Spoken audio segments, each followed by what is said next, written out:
For crying out loud, man. Hello all and welcome to NTW. Now this, of course, is the series where I bring to you the best and more frequently the worst of what Neymar is doing on social media this week. What is wrong with this guy? I'm a fraud. I genuinely am. If it wasn't for this strange Brazilian man, I'd be sat on a street corner somewhere in Huddersfield right now. But before we go into him, which sounds a bit mad, I'm going into... I doubt he'd be into it either because I'm not a close family member of his, so... KSIology Day BT is on the verge of going #1 in the UK charts. It's a momentous occasion, the first set of hits that he's delivered since that infamous Christmas day on Deji. Can we just eat this for a second? KSI is about to go #1 in the charts, and it probably only comes in at number 75 on the list of weird things going on this year. From packs to tracks, I guess. Bars, innit? See, get me on a feature, JJ. Listen. Nah, but on a level, go and stream his album, so he has to go bold. Links in the description. Elsewhere, trips to Durham became legal. Oh, that's extraordinary! Government aid Dominic Cummings caused an absolute storm and was backed by Boris. Probably wasn't the best decision. I think I've seen something like this before. Why does he look as if he's about to tell me that my work rate in PE isn't high enough at parents' evening? From one large knob to another now, and, well, listen, he's done it again, boys. There's no short way of saying this. I really shouldn't be talking about short or long, really, because I'm just gonna have to come out and say it. That wasn't a good choice of words either. Listen, somehow, Neymar's gentleman sausage has ended up leaked on Twitter. Allegedly. That's disgusting! And whilst we're on the topic of things like that, if you want to sub and switch the bell on for notifications, then that would be massively helpful. Now, don't worry. I've blurred this image. That isn't your eyesight failing. You don't have to go on a half-an-hour drive to test it, lads. Having had the displeasure of seeing the non-pixelated version of this, I can confirm that instead of using a ruler to measure, a protractor is probably a more suitable item of choice. His wang is an obtuse angle in an A-level exam. If you were to throw it into the air, eventually it would return back to you. This series really has gone downhill. I'm talking about the fact that there's a 90-degree angle in Neymar. I'm not going to make a FIFA attributes joke about ball control, that'd be too easy, but Curve, on the other hand, is at 99. Imagine having to be his PR manager. All right, big man, listen to me. All right, well, there's been a lot of stuff going on in the last year with you, but I think I finally managed to smooth it over. We sorted out your mum's situation, your sister. Have you seen this selfie my sister's just put out? This is a madness. Neymar, listen to me. We're finally tidying up your image. All right, just don't do anything stupid. All right, yeah, calm. That's easy. That's blessed.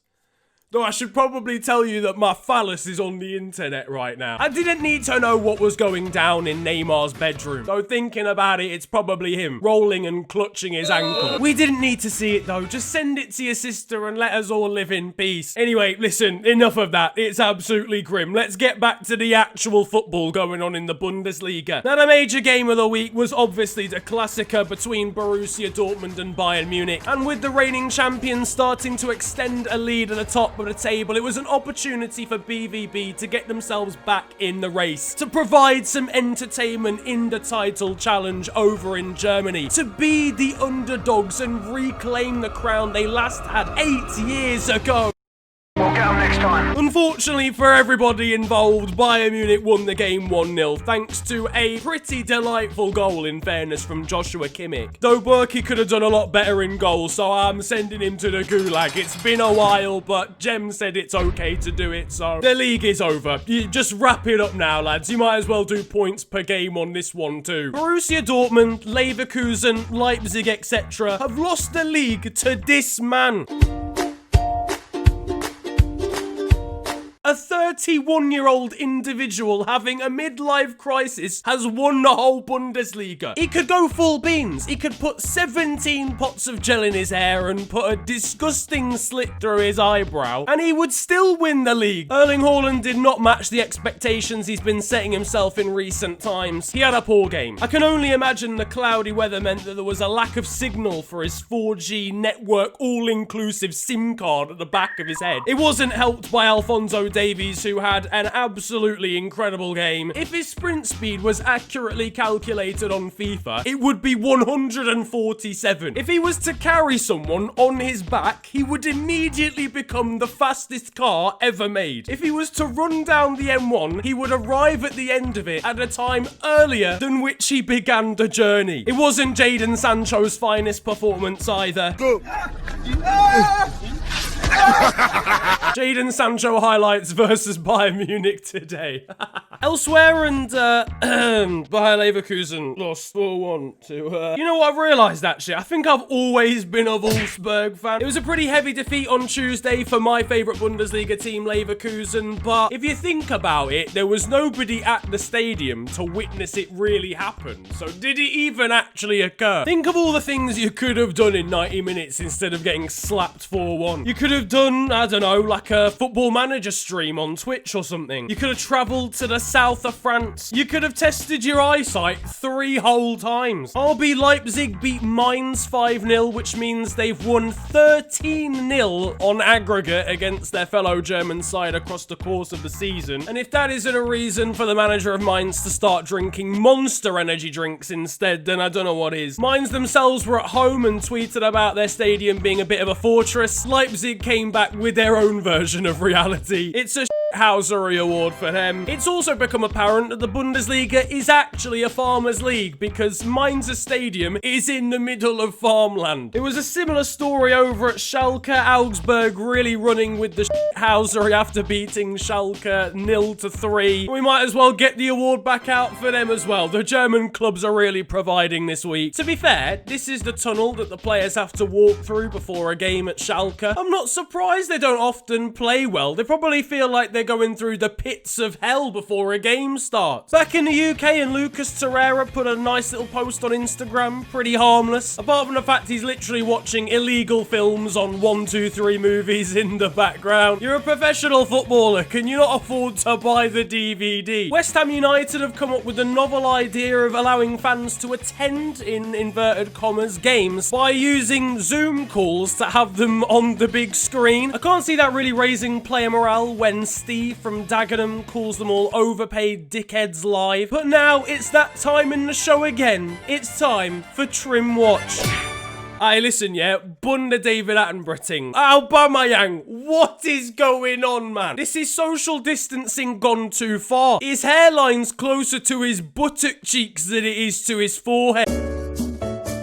After that slight deviation, we move to Italy, where the wild Cristiano Ronaldo has developed a much longer coat, and now looks as if they used that :3 emoji at the end of their messages. And finally, we spot an Antoine Griezmann in his natural habitat. However, peace is broken as calls from fellow colleagues to grow up ring around the training ground. Up in Scotland, Livingston conducted a Twitter poll deciding whether one of their players should be given a new contract or not. I you not, the actual team has put the job and livelihood of their reserve goalkeeper in the hands of the entire Twitter sphere. He didn't seem too happy about one of the replies here from Keith. Now, if Liverpool could do this for Dejan Lovren, that would be massively appreciated. Now, over in Germany, we've got one of the stranger stories where a couple of amateur clubs have decided that playing football with shopping trolleys is a good way of getting around social distancing. The substitutes have to put a £1 coin in before they actually get on the pitch, and over on a Romanian football TV show, an expert or pundit was being interviewed when this happened. De la aeroport la gara de nord,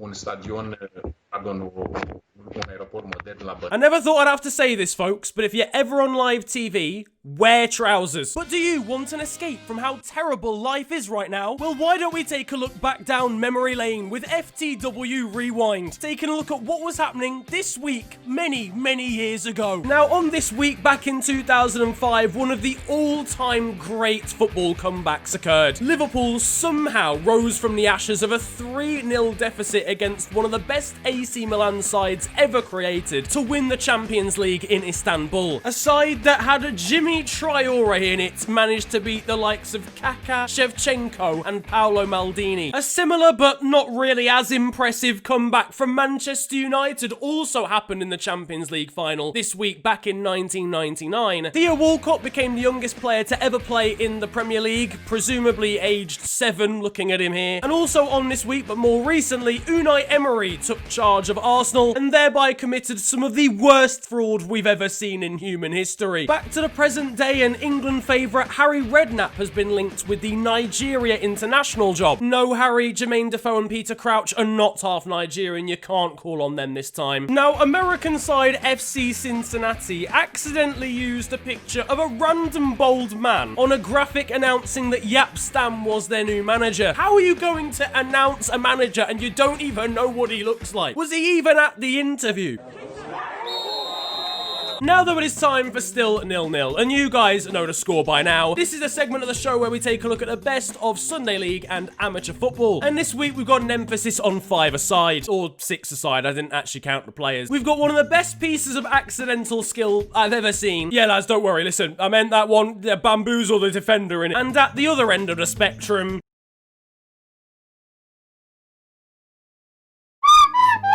now, over in Denmark, a Premier League side subbed on their assistant manager and he managed to score a goal. Henrik Hansen used to play for Odense between 2008 and 2011. He's since kind of half retired and become the assistant of the club, but he gets brought on every now and again. And this goal is actually bang. Why did he become an assistant manager? Just start the guy. A now graduated university student wrote their dissertation on Rory Delap's long throw-in technique. And if the guy didn't deliver it to his lecturer by drying it with a towel and physically dashing it at his face, then I'll be severely disappointed. And finally, on somewhat of a sad note in comparison to the rest of the video, my thoughts are with the friends and family of former Motherwell, Morecambe and Crewe defender Christian Mbulu, who actually died aged 23 this week. So if anyone who knew him is watching the video, my thoughts are with you guys, and he'll be sorely missed in the footballing community. But that is going to wrap up football this week, and I hope you have enjoyed it. And if you have, then slap a like on the video, and of course subscribe if you're new to the channel. You can also follow me on social media. It is at @theofficialfng on Twitter and on Insta. But it's been a pleasure ranting at you guys today. Have a wonderful day, enjoy yourselves, and goodbye.